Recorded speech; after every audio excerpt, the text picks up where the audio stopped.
Hey, it's Pete from Amateur Golf. Today I'm going to take a look at the same putter with two different long styles of putting that may appeal to people that are looking to make more putts this year and maybe just a little bit over the old style putting for whatever reason.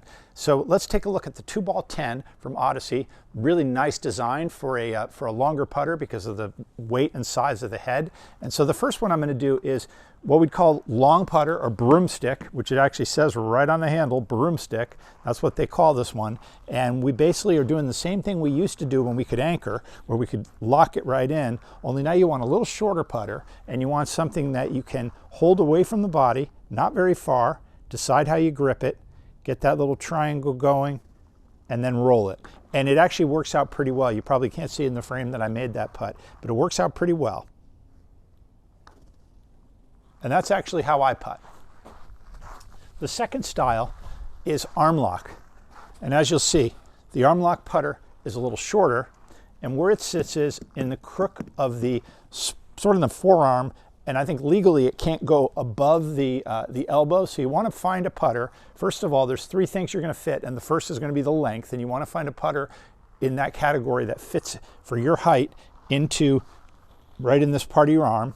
Decide how you're going to grip it, which I'm going to go standard, and then you hold it against. You can see though how far that that lean is, and that means it's a totally different style. If I tried to do that with this one, I would be de-lofting it so much that it wouldn't be possible to make good putts. So what happens is this putter is actually designed with more loft so that when you put the shaft lean in play and get right down on it and you get your shoulder rock going, you can go ahead and do that. And I'm going to quit while I'm ahead because I made all those putts.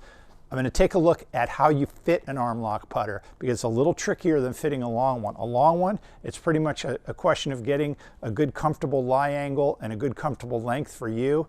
Weight is important, but with one of these arm lock putters, you have to think about things like not only the loft, but how it sits in your arm, depends on your height, and also the lie angle, because you want that thing to sit flat on the ground. A little more tricky, and let's talk to somebody at Odyssey about that. What are the three things that are most important if you wanted to place an order on Odyssey.com or on Callaway Golf? So the three basic components of the putter are fairly straightforward. It's the length, the loft, and the lie. The length you could kind of figure out. You wouldn't have to be a super duper putter fitter instructor guru to kind of figure out what's comfortable in terms of length. Usually, obviously, you want to get in a comfortable posture over the ball, and then you want to find the length arm lock putter that comes somewhere between your wrist and elbow, probably closer to the elbow without going past the elbow. There will be a point somewhere in the forearm that you feel more comfortable, where you feel like, okay, that's a good spot for me to brace it. That's as long as I need it. I can set up in my normal posture. I can make a good stroke. That's the answer for length, and that's not a big mystery. The lie angle, for the most part, you want the putter sitting dead flat. There's a little nuance to lie angle in the sense that if your eyes are not directly over the ball, sometimes, and this is true for pros as well, they prefer the lie angle to not necessarily be dead level based on what their visuals are. That can get a little trickier, but again, still relatively straightforward. Loft, totally different story. Loft is more complicated.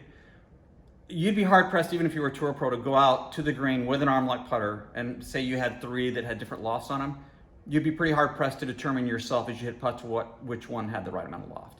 So that's where it's really helpful if you can have, even if you didn't have a bunch of fancy machines looking at it. I'm lucky because I have a lot of equipment that can tell me exactly what these numbers are. But if you had someone that kind of knew what they were doing, watching you hit putts and they were a third person point of view, they can get some idea how the ball is leaving the face. You basically want, the ball is sitting down in the grass. You want to lift the ball a little bit, have a little bit of a launch angle, get it on top of the grass. And then theoretically, right after that, you want it rolling as soon as possible. For certain people, there's going to be certain loft ranges that produce that roll more effectively. And if you're someone that's seen a lot of putts roll, you can narrow that down pretty well. Certainly you could guess that, if a putter comes with 6 degrees of loft, arm locks typically have more loft because the handle's forward.